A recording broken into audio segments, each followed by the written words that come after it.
freedom pass from hand to yearning hand, and the vision of our fathers spread hope throughout this land, as the dream some fought and died for in my heart becomes my own. I will strive to keep her promise, America, my home. America, America,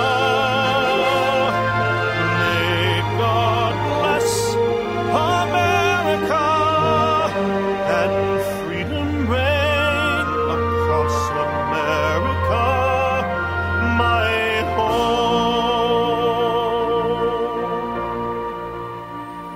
From the shorelines to the prairies, to the cities great and small, we have reaped the fruits of justice and liberty for all.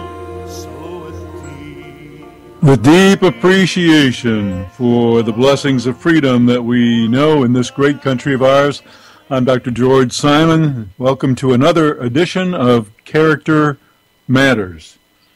And character does matter, whether we choose to pay attention to it, whether we choose to acknowledge it, whether we are in huge denial about it or not. It matters to everything we do, and it matters to the survival of our great country and to our prosperity as a nation and as a culture.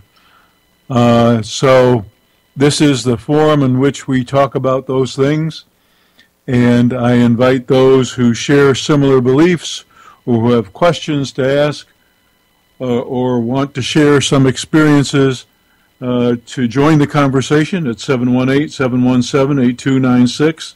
That's 718-717-8296. We are going to have quite a special program this week and next week as well. As I alerted folks on my blog at manipulative-people.com this past Friday during my post, my regular weekly post there, I am going to be talking about abuse in relationships tonight. And I'm going to give a warning right now to all of you politically correct, sensitive folks out there. For all of those of you in the listening audience who are adherents of political correctness, this is a fair warning. This is going to be a non-politically correct show.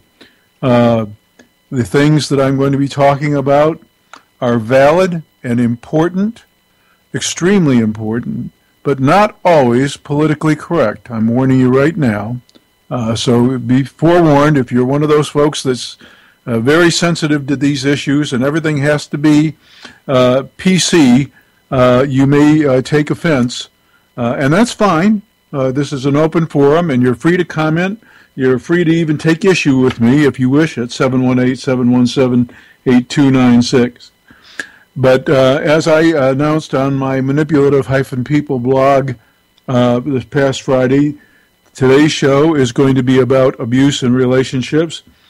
And next week, I'm going to be airing an interview that I did with Barbara Roberts, who is a prime mover in the field of survivor rights and is also very active within the religious community, within the faith community, to stem the tide of abuse in relationships that occurs in the name of religious adherence or religious devotion.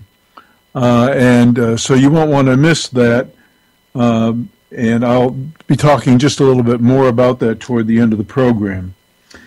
So if you want to join the discussion, once again, it's 718-717-8296. You don't have to be telling us about a situation in which you yourself may have endured some abuse in a relationship, or maybe you know of someone who has. You don't have to be sharing anything like that. If you wish, I'm sure that the listening audience will be well served for you to address it. But even if you just have questions or other comments, I invite you to join the conversation. Once again, at 718-717-8296. Well, we had an excellent set of circumstances occur over the last few weeks that really brought attention to one area of abuse in relationships, especially domestic violence. In this Ray and Janae Rice saga that has played out in the media, I resisted on purpose jumping on the media bandwagon. I didn't want to jump right in there and just be sensationalistic about it. It just drives me absolutely crazy that the media, by and large, are sensationalistic in their reporting. And they don't really want to serve the public interest all that much and do their part, not just to investigate and get to the bottom of things so that people can have helpful information, because to an informed public, a knowledgeable public, is an empowered public. The mainstream media has largely failed in that task in the last 20 or 30 years. So I didn't want to just jump on the bandwagon and be part of the sensationalistic crowd talking about this case, but there is so much to be learned, not just about the nature of domestic violence and abuse in relationships in general, but just about our culture, our response to these things, and our general attitudes toward these things that explain so vividly why we have such a huge character crisis in this country.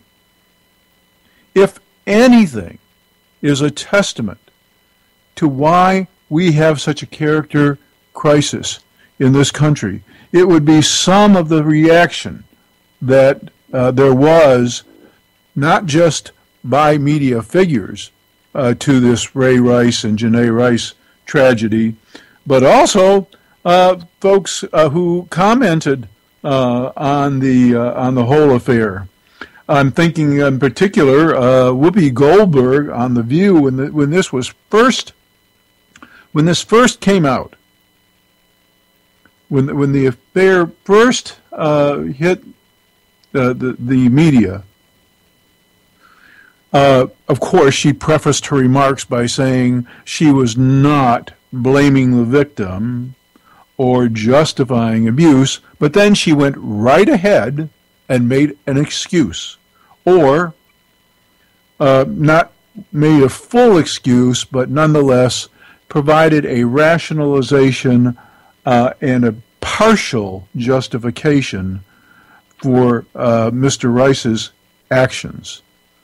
It really just gets under my skin so much.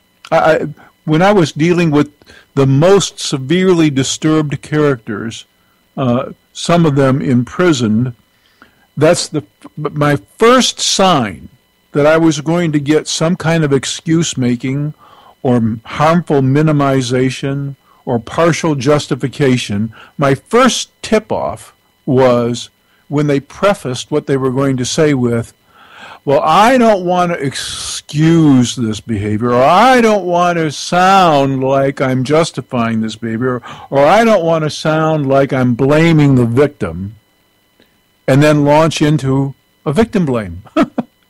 But, I mean, just prefacing what they're about to say with that sent up the red flag. Okay, here comes the excuse. Here it comes.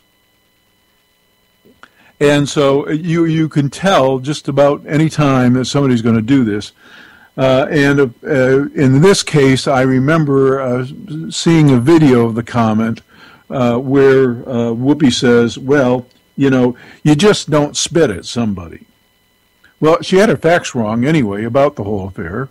But she was under the impression at that time that Mr. Rice had been spat upon, and therefore his cold-cocked left hook to the jaw of his then fiancée, now Mrs. Rice, was at least in part justified. This is absolutely crazy thinking, and it's thinking like this. It's the mass enabling that we do. You know, the title of this program, once again, is Character Matters. Well, at least it matters to some people. If it mattered to enough people, we wouldn't be in the mess we're in. We have irresponsibility all around, from our lawmakers to our citizens, to our elected officials. And if character mattered to us enough that we wouldn't entrust positions of power and authority to people who don't have the character to manage it, and, by the way, if we wouldn't hook up with people who show the red flags for character disturbance, things would get a little better. Over time, they'd get a lot better. Now, I know, I'm the first to say, I wrote a book about it. You can be deceived. You can be deceived about the character of folks. Some folks are really good at putting on the charm offensive. Some folks are really good at coming across one way and then turning out to be the archetypal wolves in sheep's clothing. That's why I wrote my best-selling book, In Sheep's Clothing. That's why I wrote it. So I know that. But you know, we used to have these institutions in place whereby we vetted prospective relationship partners. And we didn't just vet them, our entire extended families vetted them. Why? Because character mattered. Because character mattered enough that you were going to face disapproval and disdain and a lack of support. If you wanted to entertain the notion that you should hook up, especially for a lifetime, for a less than noble reason with a less than noble character. If you were going to hook up just because that person drove your hormones crazy, or just because you thought they were funny, or just because they had money, and you were going to relegate to the sidelines or give second-class consideration, second-class status to the consideration about their character, then you weren't going to get the blessing of your family and friends. It now seems like eons ago, but it wasn't eons ago. So much has changed in just 40 or 50 years. It's unfathomable how much has changed, and not for the good, when it comes to the character health of our country. It's just unbelievable to me sometimes when I stop and think about it. You know, it's staggering enough to think about what's happened within the world of technology and science. Things have advanced so fast. I mean, you know, we went from shellac phonograph records to compact discs to digital files in no time flat. CDs were barely on the market 3 years before they were being phased out. So the rate of change in technology is staggering enough. But when I look at the landscape of our culture and what's changed with regard to our attitudes toward character, It scares the heck out of me. It scares me to my bones. Whether we like it or not, whether we admit it or not, whether we choose to deal with it or not, or whether we choose to accept it or not, character does matter. And if we don't wake up to that fact, and we don't all do our part to make it cool again, as my friend Tracy wants to say, then we're in deep doo-doo, as my grandson likes to say. I think we're already in it, frankly, but we'll be in even deeper. So let me just say a few things about this Ray Rice affair. And by the way, once again, if you want to comment, the number is 718-717-8296. I'm happy to take your call. It's 718-717-8296. You have this situation where a video was released a few weeks ago. The first video shows that something has happened in which the then fiancée of Mr. Rice is lying flat on her face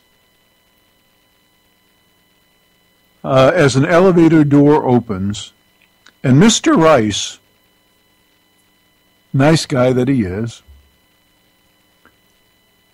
comes over and sees that she's listless, nudges her a little bit with his leg. She doesn't move. She's out cold. All right. Now, we don't know what's happened.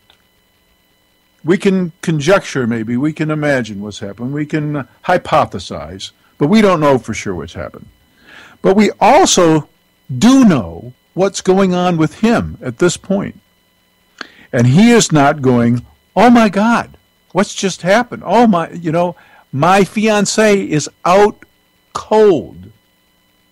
Is there a doctor in the house? He's not calling for help. He's not frantic. We do know that much. And so when this NFL commissioner says to the media this past week, when a second video is released that shows what happens inside the elevator, the commissioner says, well, we didn't see that part. Now that we've seen that part, we're going to up our sanction. We're going to increase the sanction that we'd placed on Mr. Rice. Well, I got to tell you,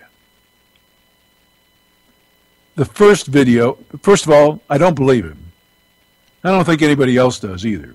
And if, this is the great thing, you'll find this in both my books, In Sheep's Clothing and Character Disturbance. This is the great thing about really accomplished liars and manipulators.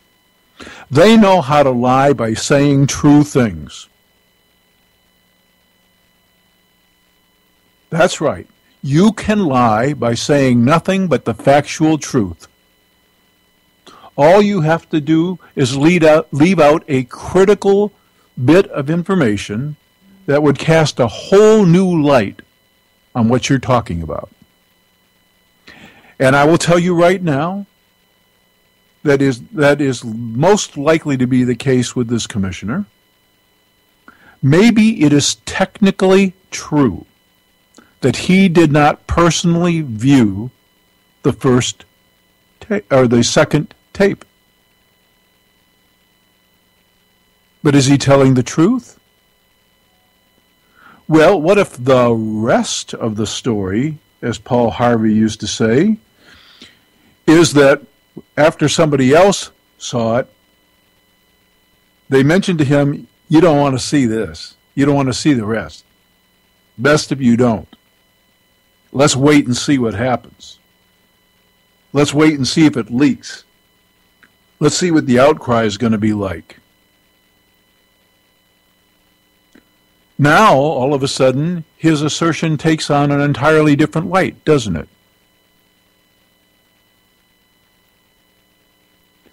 Liars know how to lie, even by truth-telling.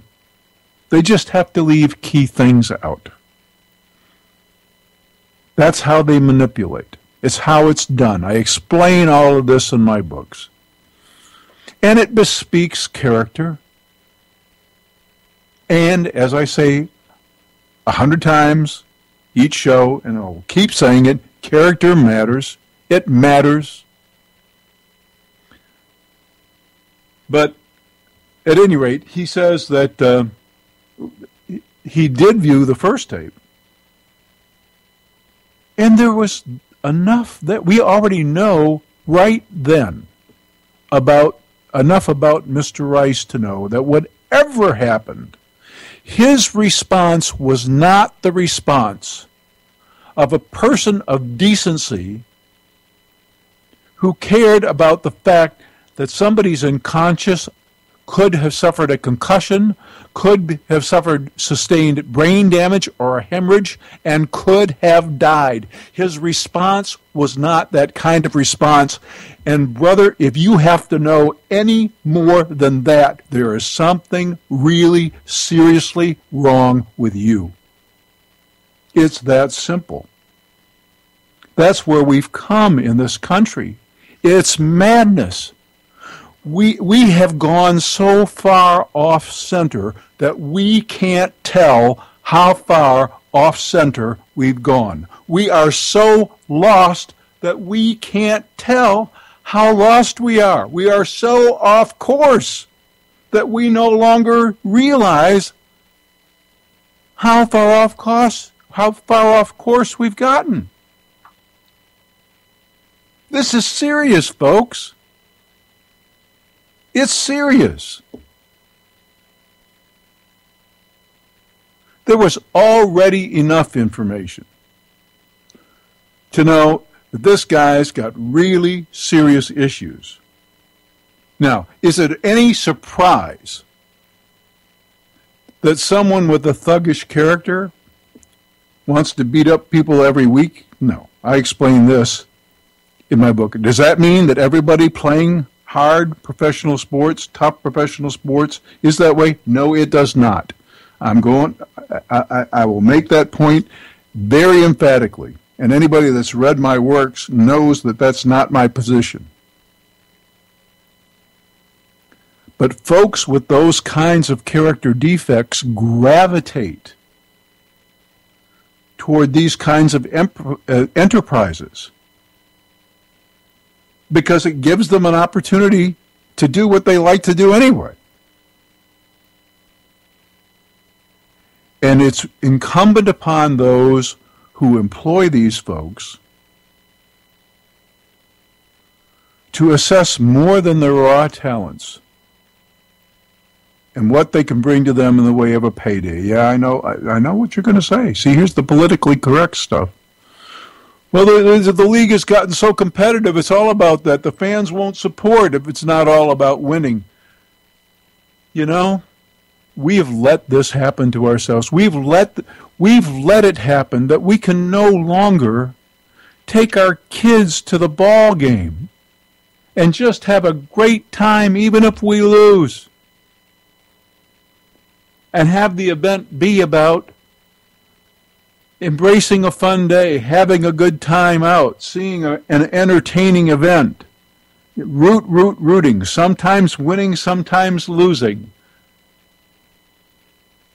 and enjoying the experience and having a good time and building relationships and building memories. No, that's not good enough anymore for us. We've all succumbed to the same temptations. We want, and on top of that, we want to win all the time. We're paying the price. We're all paying the price. We decided character didn't matter, and it's killing us. All of us. Slowly. it will destroy us. Long before ISIS or any other group like that. That's the enemy from without. Our character decline is the enemy from within. You've heard it from me emphatically again today. But I want to take apart this case even more than that. Because it's so instructive. It is so instructive. Now I'm warning everybody again, there's going to be some politically incorrect stuff coming out here because I already alerted you to the fact that I took offense when I heard the introductory lines that Whoopi Goldberg was saying about, well, I don't mean to blame the victim, but, and then that fatal but comes in there, and she says, but, you don't want to be spitting on somebody, even though she didn't have her facts straight. So it sounds like she was providing at least a partial justification for Ray Rice's actions. But what I'm going to say here is more specific than that. There is no way that in that encounter that Janae, now Rice, I've forgotten what her maiden name was, but she was his fiancée at the time. There's no way that she was not the victim of a brutal and unnecessary assault.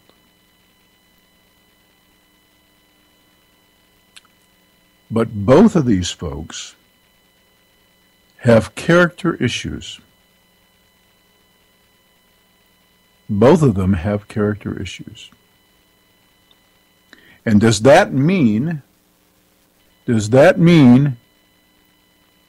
in any way, because both parties have character issues, that there's some justification for one party to do something clearly abusive to the other party? No.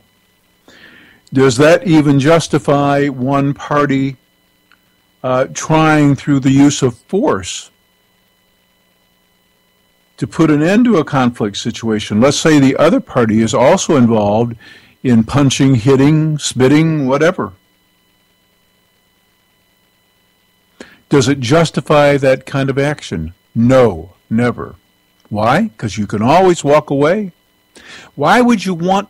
See, here's the oh my gosh, we keep coming back to the same thing. Why does anybody want to be in a relationship with anybody of such poor character? That's the point. That's the main point. And if we ever get back to that again, if we ever do get back to that, where we actually expect people to be of some kind of upstanding character, and we hold them accountable, and we don't enter into relationships lightly, perhaps, just perhaps, some folks would find some additional incentive to make of themselves decent people, better people. And if they have issues, take care of them. We all have issues. We all have them. We all have them.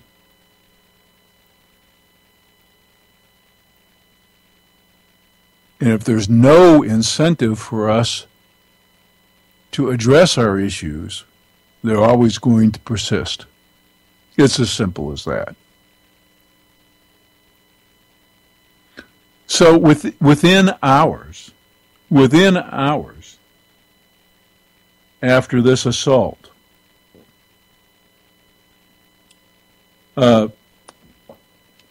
Miss Rice, now she's Miss Rice, Janae, and I still can't think of her her maiden name right now. I'll think of it perhaps before the show is over. But within hours, she's talking about how things were overblown, how the public scrutiny is hurting them, and how there's more to it than that, and that she loves her man, and it's their issues, and they'll work it out, and blah blah blah blah blah. And then within 3 weeks, she marries this guy. Now, there are situations, and this could be one. I don't have enough information, so I'm not going to make a judgment. There are situations in which victims of ongoing assault succumb to various syndromes, like the Stockholm syndrome, where they begin to identify with their abusers, and also in which they fear actually cutting loose, because they have this deep gut intuition that they're actually safer in the relationship doing the controller's bidding than they are if they try to end the relationship and the person goes ballistic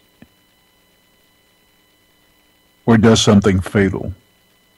That happens in these abusive relationships. I've seen it happen hundreds of times, unfortunately. So we don't know enough about this particular situation to know whether or not any of those dynamics are at work in this situation. We just don't know. But I got to tell you, the stuff that I heard this past week suggests to me very strongly that there are plenty of character issues to go along for these folks, to go around. Both of these folks. And it's not a matter of anger management. You hear that a lot.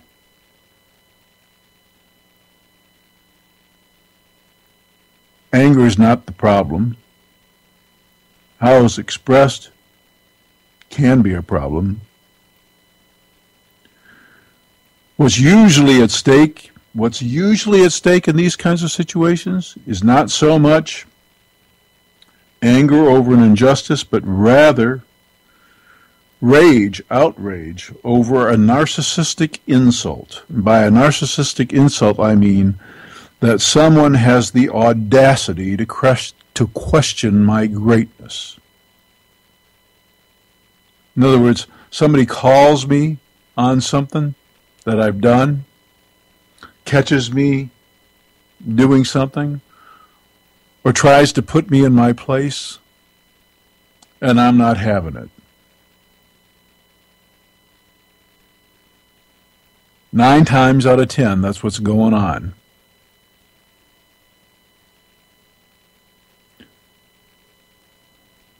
It's always about power and control. It's always about asserting who has the dominance in the relationship. Who's got the power and control? Who has the last word? Now, something else goes on in these kinds of things, too, and I talk about this. I was the first to introduce this topic in my first book, In Sheep's Clothing, and I named it the slot machine syndrome. I kind of regret using that title right now, that name, that term for the syndrome. But I haven't been able to come up with anything better, actually. But what I talk about there is the fact that many times in troubled relationships, the person with the slightly better character works very, very hard, invests an awful lot trying to make the relationship work. And so when it comes to the point where the other person in the relationship does something so horrendous that it's now clear to them that this is dangerous territory and they ought to consider getting out, One of the problems they have is that they are not faced with just walking away from the bad situation.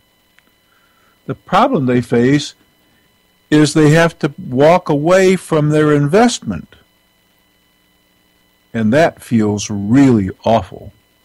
And it's analogous to what traps you with a slot machine. That's why I called it the slot machine syndrome. You know, if you've ever been to a casino anywhere, been to Vegas or any of the Native American gaming casinos or Atlantic City, anywhere overseas on one of the gaming boats, and you've played one of these one-armed bandits, you know exactly what I'm talking about. First, there's the lure of a payoff. In other words, you invest, you're going to get something out of it, at least the enjoyment of playing, and the possibility of something even larger. So that's what hooks you in the first place. Very much like some relationships. That's how it starts out. And then what happens is every now and then, as you feed coins, or as you feed money, or as you spend credits, now we've got credits because everything is electronic. As you invest, every now and then, you get just a little payoff. Just a little, either a cherry or some other kind of payoff that lets you know that maybe the bigger jackpot is just a little bit away. So you get to thinking, well, you know, I've spent a lot of money and I'm not winning, but I just want a little bit. Maybe if I put in just another dime, maybe if I put in just another quarter, another dollar, whatever. Maybe if I just keep pitching, I'm going to get the payoff.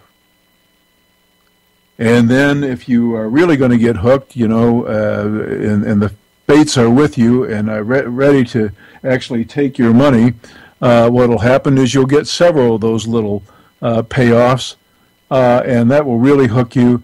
And then before long, you've spent all your money and you have to walk away empty-handed. But the toughest thing to do is when you're down, and it's pretty clear, you know, that this machine is not out to really help you out. But this machine is there to pay the bills and to pay the staff salaries and to make the owners money. It's not there to help you out. It's not there for your welfare. The hardest thing is to cut your losses and just walk away. That's the hardest thing. Because you've invested.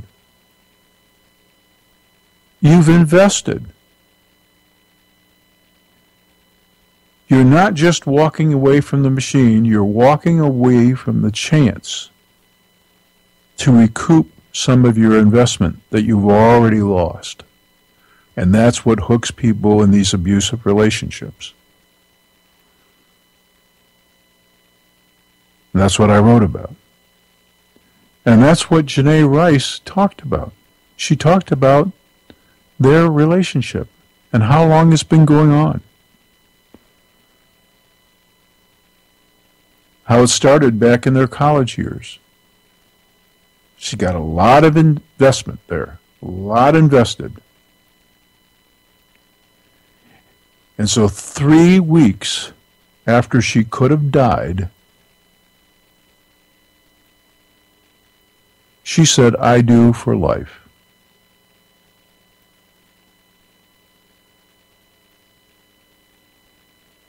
She is, without a doubt, with absolutely no doubt, a victim. Make no mistake. But I will tell you that neither one of these parties is well. It's that simple. Now, does that mean that in any case, in any abuse situation, both parties are sick? No, it does not. Many times, too many times, unfortunately, the victim is just being pragmatic. You know, we had this case a while back, the Ariel Castro case, where he kidnapped 3 young girls to satisfy his lust for that age group, for younger women, and kept them as sex slaves. But as many other similar operators have done before, they threaten all kinds of things. But once it becomes clear that they've thought out their prison strategy sufficiently, made it hard to escape, and once they have put in the face of their victims, their captives, how easy it was and how crafty they were in their abduction and how easy it would be to do it again. And also the threats that they make against family members. You know, so many times severe abusers will tell their captors and their victims, the compliance is the only way that you can keep your family safe. I came after you, didn't I? And I got you. Now you're my prisoner and my slave. And I can go after any one of your family members. Maybe it'll be your mother, your father. Maybe it'll be your whole family, your sister, your brother, your dearest friend.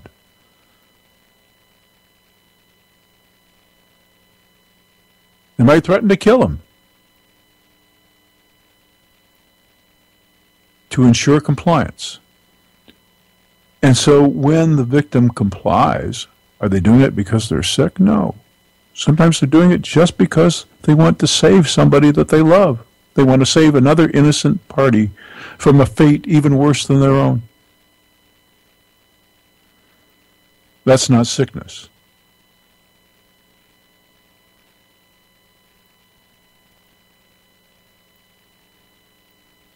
This case has so much to teach us. So much to teach us. For me, I can't get past the fact that it wasn't enough. It wasn't enough when somebody revealed the kind of character that they revealed. Nobody had to see that left hook thrown to be outraged. If somebody wasn't going to be outraged at the fact that somebody who was out cold for whatever reason was treated like a piece of dirt afterward, if somebody's not going to be outraged at that level of callousness and lack of empathy and lack of human regard, if somebody is not going to be revolted enough by that, then there's something really wrong with them. It's that simple. You know, this character stuff is not rocket science. The problem for us is not that any of this stuff really is too sophisticated for us to understand. That's not the problem. The problem is we don't care. We decided en masse some time ago that we weren't going to have character matter all that much anymore. That's what we decided, collectively, as a culture. And every decision has its consequences. Every decision has its consequences. And we are living with ours. we have to hold ourselves and one another to greater account than we have been. Because whether we like it or not, whether we admit it or not, whether we choose to deal with it or not, whether we choose to acknowledge it or not, character matters.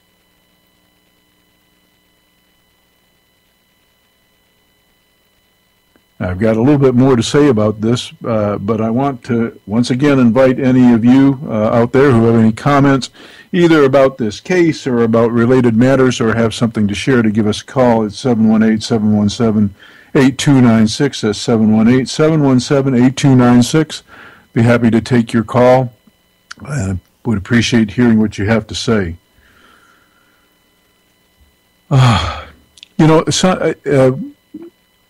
The fact that also we are talking about what to do in response to these things when they happen. Lately it seems to be that when anybody really steps over a big line and finally gets caught and there's enough outrage over it, the immediate sanction in everybody's mind is that the person should lose their job. That's the sanction.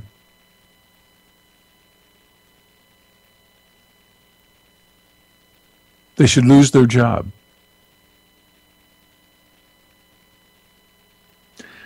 Now, excuse me once again for being politically incorrect. Is that always the appropriate response? Should that be? What is the natural link there? What is the what's the lesson to be learned there? That if you're not upstanding, you should lose your job. That should be your punishment.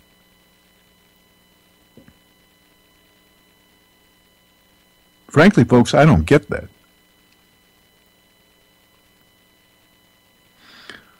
I do think that it matters when we hire folks that we not just hire folks of competency, but of character. And I do think that an employer should reserve the right, in certain cases especially. For example, if I'm running a business, any business, let's say I run a restaurant, and I hire somebody who I shouldn't have hired in the first place, because when I screened this person, I knew that they were hot-headed. But I hired him anyway. And this person never stopped being a hothead and cusses out my customers fairly regularly. Well, my customers are going to quit coming to my restaurant. It's going to cost me money. Not only that, something really bad could happen to one of my customers one time because of this hothead. And then I'm liable, in part. So I get that. I think that there needs to be room for such consequence. But should that be the only consequence, the only sanction? It seems like that's what everybody wants. And the media has been absolutely fixated on this with respect to this Rice case. And one of the reasons why is that this assault, because the way our justice system works, or doesn't work, is a better statement, isn't being pursued like it should be.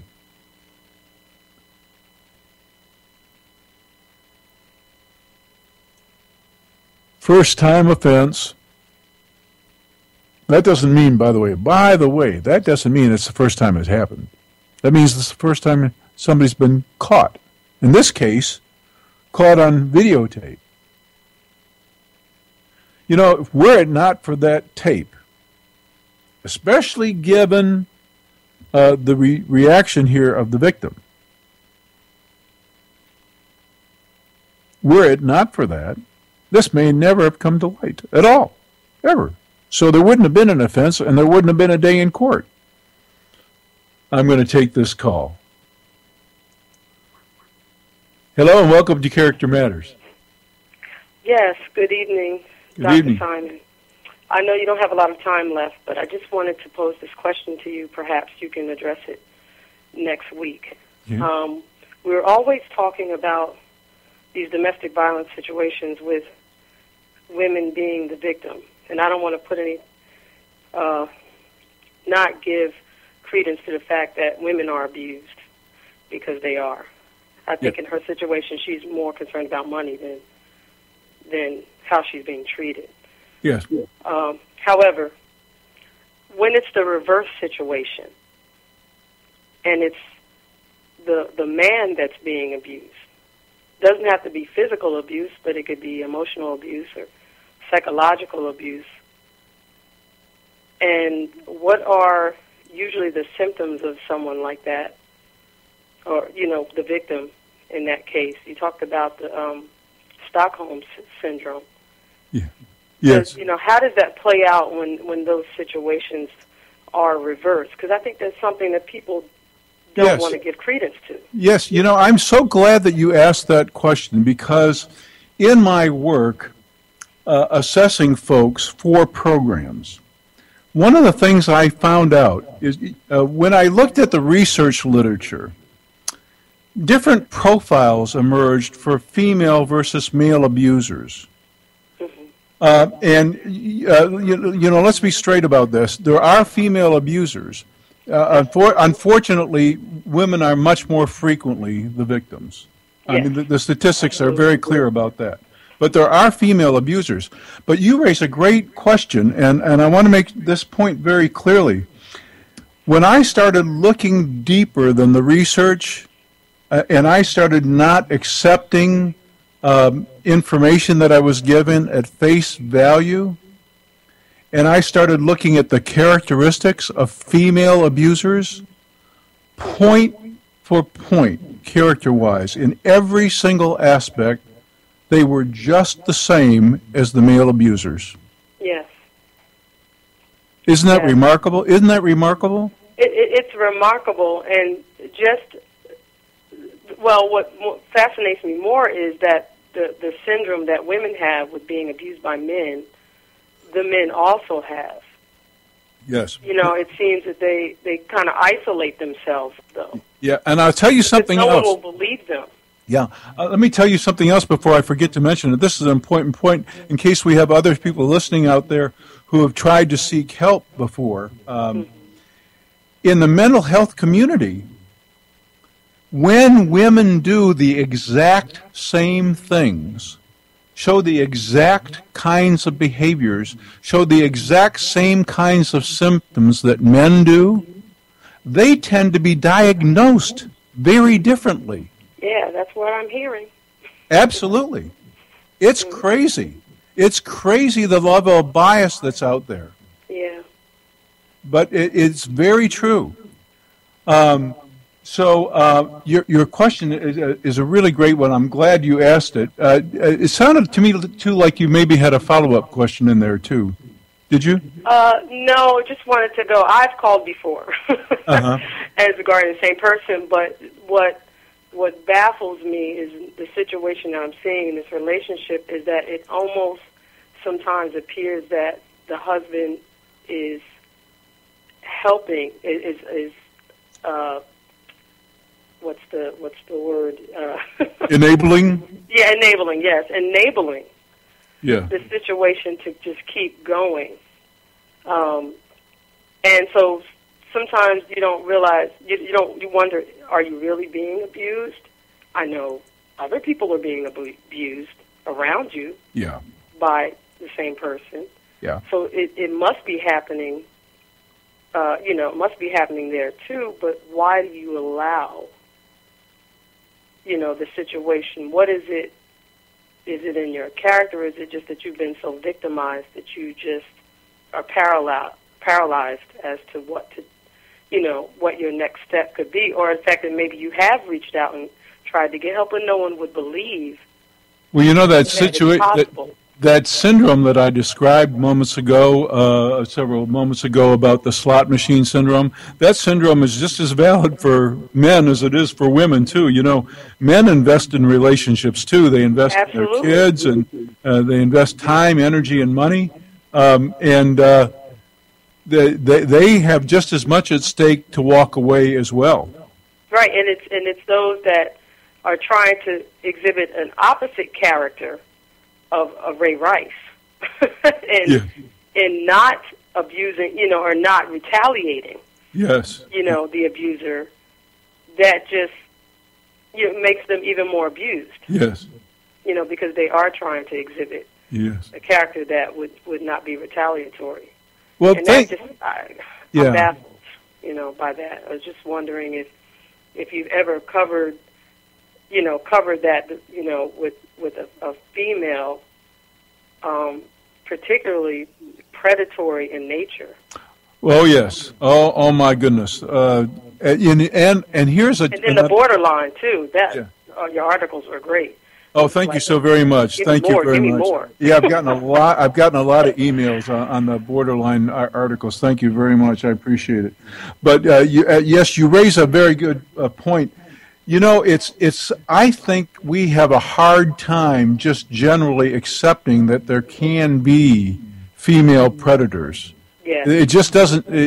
We just don't naturally tend to think that there could be such people. We don't want to believe it. Right. We don't. And we especially don't want to believe that they have the exact same characteristics as their male counterparts. That's counterintuitive as well. But they do. And unfortunately, because of aspects of our culture, we are seeing an increase in the numbers of these more seriously disturbed female characters. As a matter of fact, that one video that went viral on YouTube a while back with the girls that had been constantly attacking at their school, they were vicious, and they were true predators. They were doing the initiating of this time and time again.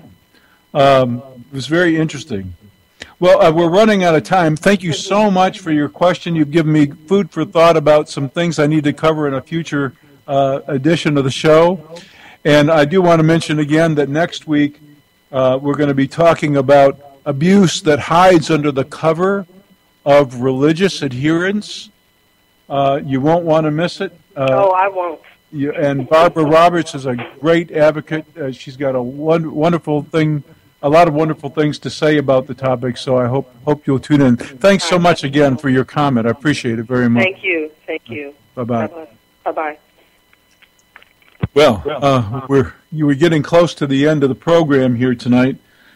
I just want to, we'll probably have to cover this again at some future point, and the caller was right to point out that this is not a male-only problem, even though males are the more frequent abusers. Character disturbance is growing among women, and severe character disturbance is growing among women as well. And when you look very closely past all the stereotypes, women who display these behaviors are in every way like their male counterparts. So we'll be talking about that at some future program. But I want to alert you once again to next week's program, where Barbara Roberts will be the guest. She operates as the co-operator of the Cry for Justice blog. This is a blog dedicated to stemming the tide of abuse perpetrated in the name of religious belief or religious adherence or religious fanaticism, or using the Bible and using other holy books to justify ruling the roost with an iron fist and engaging in all kinds of emotional and verbal and even physical abuse. So you won't want to miss it.